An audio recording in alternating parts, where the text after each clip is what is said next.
নমস্কার দর্শকবৃন্দ, 2014 সালের প্রাথমিক টেটেও ব্যাপক অনিয়মের ইঙ্গিত হাইকোর্টে জানালো সিবিআই। সাম্প্রতিক প্রকাশিত এই প্রতিবেদনটি আমরা বিস্তারিত জেনে নেব।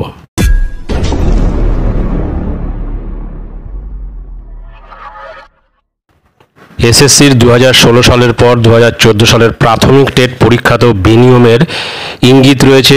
হাইকোর্টে এমনটাই জানালো সিবিআই। একটি বিরাট অংশের শিক্ষকদের ভবিষ্যৎ অনিশ্চিত হওয়ার আশঙ্কা আইনজীবীদের। 2014 সালের টেট নিয়োগ দুর্নীতি মামলায় সিবিআই রিপোর্টে ব্যাপক অনিয়মের ইঙ্গিত। নকল ওয়েবসাইট তৈরি করে বাইরের লোক নিয়োগ, ফেল করাদের পাশ হিসেবে দেখিয়ে নিয়োগ সহ একাধিক অভিযোগ তোলা হয়েছে। সিবিআই এর তদন্তে কিভাবে বেআইনি নিয়োগ হয়েছে তার তথ্য বিচারপতি মান্থার এজলাসে তুলে দিয়েছে সিবিআই।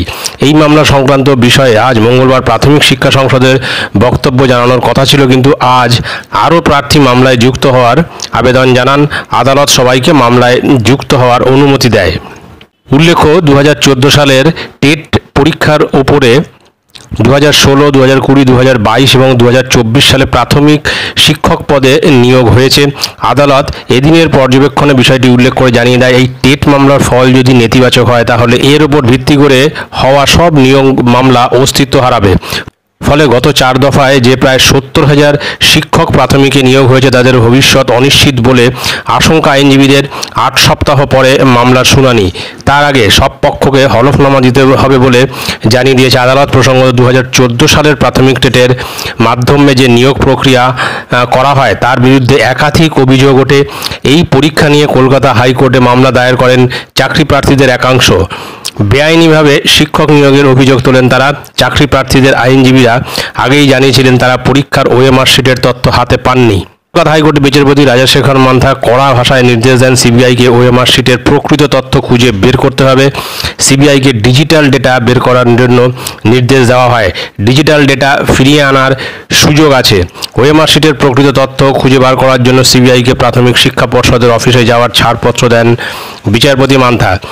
ডিজিটাল ফুটপ্রিন্ট খুঁজে আনতে পারে কেন্দ্রীয় সংস্থা বলে জানিয়ে দেওয়া হয়।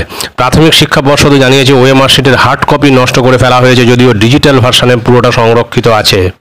অর্থাৎ পরিষ্কার বোঝা যাচ্ছে যে একটা ভালো বিষয়, সেটা হচ্ছে যে এই ওএমআর শিট নষ্ট করে ফেলা হয়েছে বা ওএমআর শিট পুড়িয়ে ফেলা হয়েছে, ওএমআর শিটের হার্ড ডিস্ক নষ্ট করে ফেলা হয়েছে। তো এই কাজকর্মগুলো কিন্তু যথাযথ যোগ্যতার সঙ্গেই কিন্তু করা হয়েছে। এখন কিসের জন্য করা হয়েছে সেটা আমরা সকলেই জানি বা সকলেই বুঝতে পারছি। তো যাই হোক, যেটা প্রতিবেদনের মাধ্যমে ফুটে উঠলো যে অনেকের চাকরি কিন্তু প্রাথমিকের ক্ষেত্রে অনেকের চাকরি কিন্তু একটা অনিশ্চয়তার মধ্যে রয়েছে। এখন দেখা যাক পরবর্তী ক্ষেত্রে কি তথ্য উঠে আসে। ভিডিওটি ভালো লাগলে অবশ্যই সাবস্ক্রাইব করবেন চ্যানেলটি। পরবর্তী আপডেট ভিডিও পাওয়ার জন্য ধন্যবাদ।